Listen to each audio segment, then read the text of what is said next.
দিনের বেলা আমার রুম থেকে জানালা দিয়ে যে ভিউটা দেখা যায় অসাধারণ, মানে দেখেই শান্তি।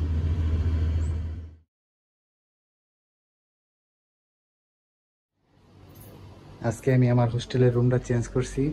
আগে ছিল 210 দুই তলায়, তো এখন চেঞ্জ করে আমি 4 তলায় চলে আসছি। 410 মানে সেম হাউস, শুধু 4 তলাতে। আগে ছিল 2 তলাতে, এখন 4 তলাতে, কিন্তু সোজা উপরে। আর এই হচ্ছে আমার চাবি। তো যাওয়া যাক ভিতরে।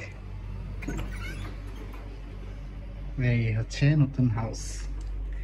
তো এই জায়গায় অলরেডি একজন থাকে, একজন চাইনিজ থাকে, পিএইচডি করতেছে। আর কেউ নেই এই হাউসে, শুধুমাত্র 2জন। আগের রুমটা চেঞ্জ করছি কারণ আগের রুম অনেকজন মানুষ, 5জন হয়ে গেছিল, তার জন্য আর কি চেঞ্জ করে এই রুমে চলে আসছি। আর এই রুমটা দিছে আমারে।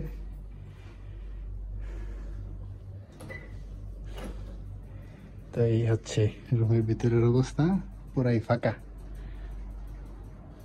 তো মোটামুটি পরিষ্কার আছে, পরিষ্কার করা আর লাগবে না।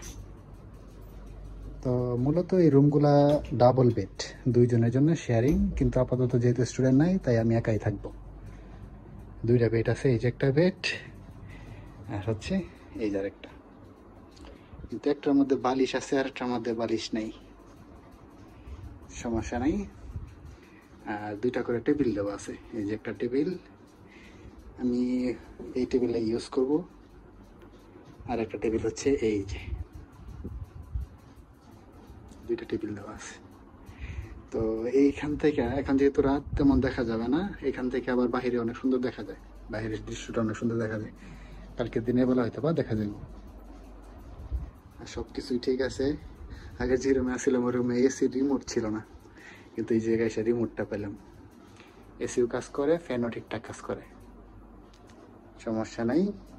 তো এই রুমটা আমার মোটামুটি পছন্দ হয়েছে, এই রুমে থাকা যাবে স্বাচ্ছন্দ্যে।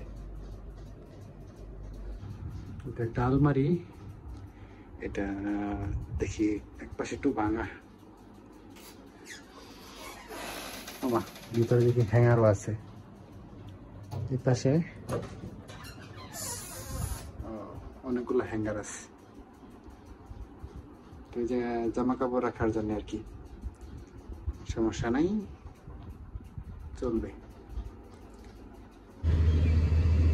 দিনের বেলা আমার রুম থেকে জানালা দিয়ে যে ভিউটা দেখা যায় অসাধারণ, মানে দেখেই শান্তি।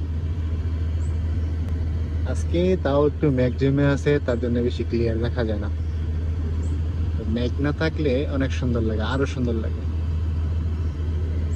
অনেক উঁচু পাহাড় এটা। আর এটা হচ্ছে লোকালদের হোস্টেল। এটা